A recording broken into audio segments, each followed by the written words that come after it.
Bonjour et bienvenue pour ce second numéro de la VO dans la peau, l'émission qui vous présente une dizaine de titres en VO sortis récemment, des titres venus tout droit des États-Unis, achetés soit dans des boutiques parisiennes, soit lors de mes voyages récents, Londres et Miami pour évidemment les citer. J'ai fait le plein, j'ai craqué, à Londres chez Forbidden Planet, chez Gauche Comics et chez Mega City Comics, et à Miami dans deux boutiques qui n'étaient pas les meilleures boutiques de la Terre, mais qui avaient le mérite de proposer les dernières nouveautés.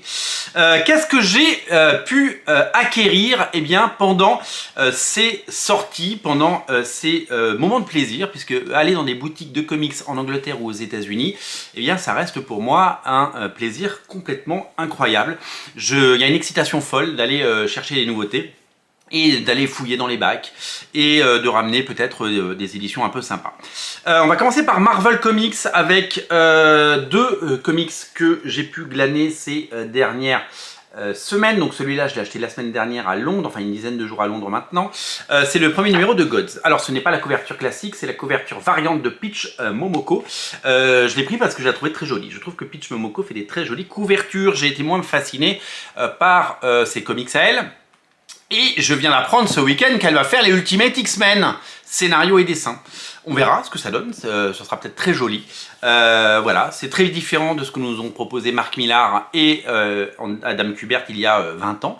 Mais peut-être que c'est ça, les comics de demain, et que Ultimate X-Men par Peach Momoko, ce sera fabuleux. Gods, c'est quoi? C'est la série, maxi-série, mini-série de Jonathan Hickman et Valerio Schiti. Valerio Schiti qui est devenu un dessinateur absolument incroyable.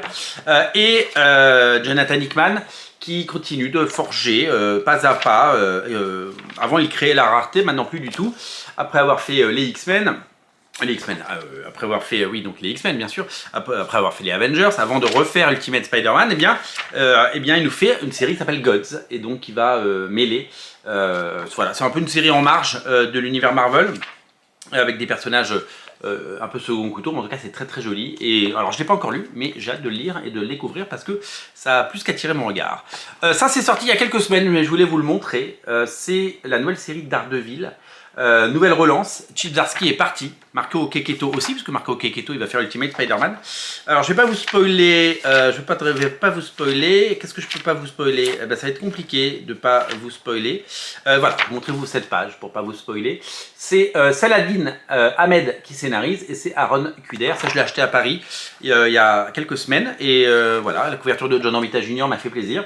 Et puis la nouvelle direction est plutôt intéressante, vous découvrirez ça en temps voulu. C'est l'avantage de cette émission, c'est de voir en avant ce qui sortira dans quelques mois en français. Du côté de chez Image Comics, j'ai craqué pour le premier numéro de Transformers. Pour deux raisons. D'abord, c'est une relance, c'est un nouveau numéro 1, c'est chez Image Comics.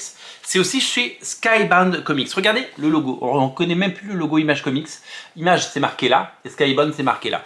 C'est-à-dire que, vous le savez, Image Comics a été créé d'abord par 7 auteurs qui ont chacun créé leurs comics, Wildcat, Spawn, Savage Dragon, Youngblood, et que chaque personne a créé son studio, mais chaque studio était quand même sous la bannière Image Comics. Là, on a un petit peu changé, puisque avec Skybound et l'essor de Skybound, avec Walking Dead, Invincible, et puis toutes les séries lancées, soit scénarisées par Kirkman, soit scénarisées par d'autres, c'est devenu un Image Comics dans Image Comics en fait, Skybound. C'est vraiment un gage de qualité, et c'est surtout un imprint, ce qu'on appelle un label dans le label.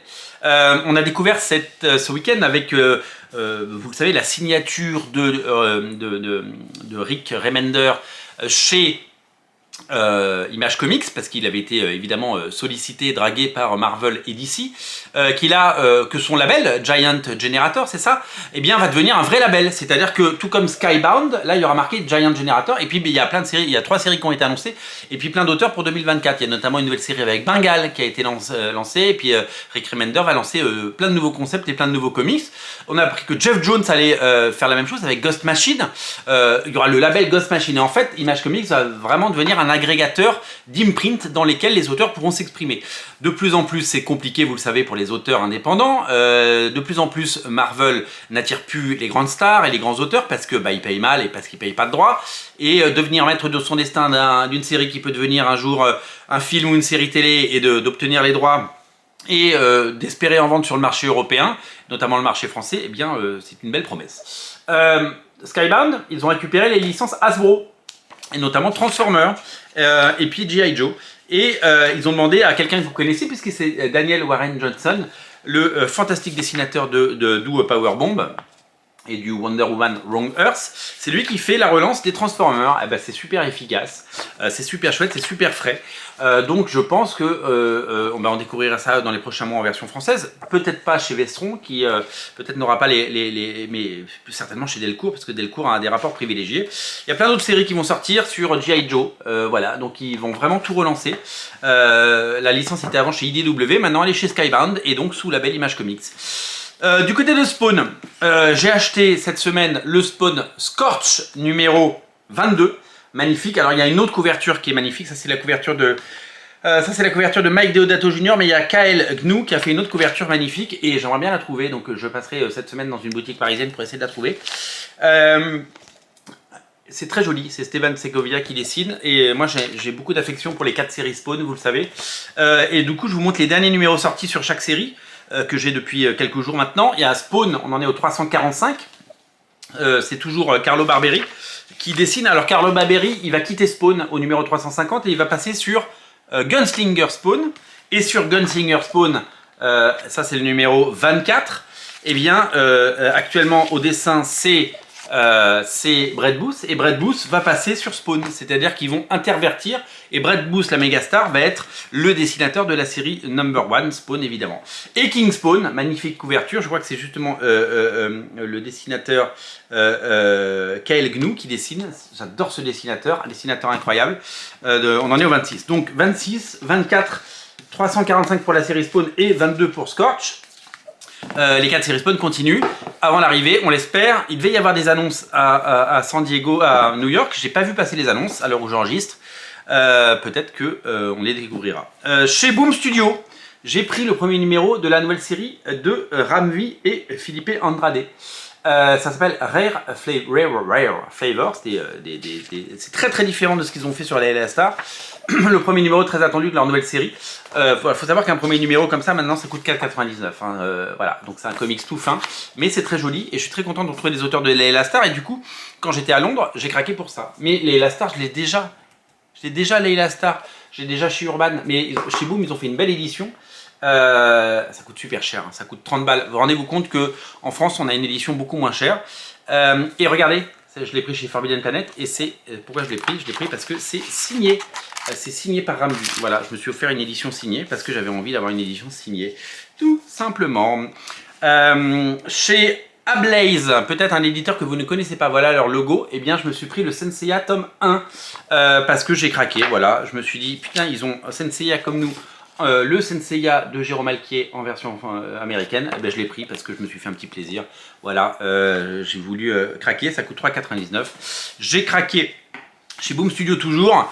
J'ai pris le one-shot Berserker. Vous savez, il y a eu la série Berserker dessinée par Ron Garnet sur un scénario de Matt Kindt et de Keanu Reeves. Eh bien, cette fois, c'est Keanu Reeves, évidemment, qui supervise et qui met son sceau, couverture de Travis Charest, vous avez reconnu Keanu, et c'est dessiné par le fabuleux Steve Skroz qui fait le scénario. Donc c'est un énorme one-shot, donc ça va faire un très très bel album. Je ne sais pas comment Delcourt va publier les one-shots parce qu'il y en a d'autres qui sont prévus. Mais en tout cas, c'est génial de voir une autre époque de Berserker et de voir surtout le dessinateur Steve Cross aux manettes. Énorme succès pour cette série. On termine avec Sean Murphy, vous le savez. Sa campagne Kickstarter pour la relance de Zorro est un énorme succès, plus de 200 000 $ au compteur. À l'heure où je vous parle, eh bien, sachez que vous avez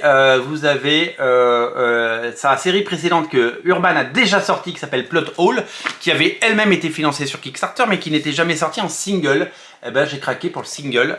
Et donc c'est exactement la même chose, sauf que eh bien, vous avez l'histoire en single, voilà, tout simplement. Donc c'est vraiment assez incontournable, c'est assez chouette, c'est assez joli. Et c'est tout simplement très bien. J'ai des couvertures variantes, là c'est Dan Panosian qui a fait la variante. Il y avait des tonnes de variantes, j'en ai pris qu'une de chaque parce que on peut pas tout prendre. Et ça c'est Corinne Howell qui a fait cette variante là, voilà. Tout simplement, voilà pour la VO de cette émission. J'espère qu'il y a des choses qui vous inspirent et des choses que vous avez hâte de retrouver en version française. Moi j'aime bien découvrir les comics en avant et en amont. La VO ça a toujours fait partie de ma passion. J'adore ça, j'adore ces formats, j'adore le côté feuilletonnant. Et même si le marché est complètement sinistré aux États-Unis, on en parlera dans une autre émission. J'aime soutenir ces libraires indépendants. Les 2 libraires de Miami avaient l'air de tirer la langue, clairement. Il y a énormément de boutiques qui ont fermé. Il n'y a plus de boutiques dans le centre. Il faut faire des kilomètres pour retrouver... c'est simple, la première boutique était à 11 km de Miami en fait. 11 km de Miami, c'était pas à Miami même. Et puis voilà, c'est une boutique qui survit visiblement, tant bien que mal, avec des passionnés comme vous. Et vraiment, il faut soutenir tous les libraires, peu importe le pays. Quand vous êtes indépendant sur un marché qui n'a pas fait sa mutation, eh bien c'est très très compliqué d'exister. Voilà, on se retrouve très bientôt pour une nouvelle émission. Salut!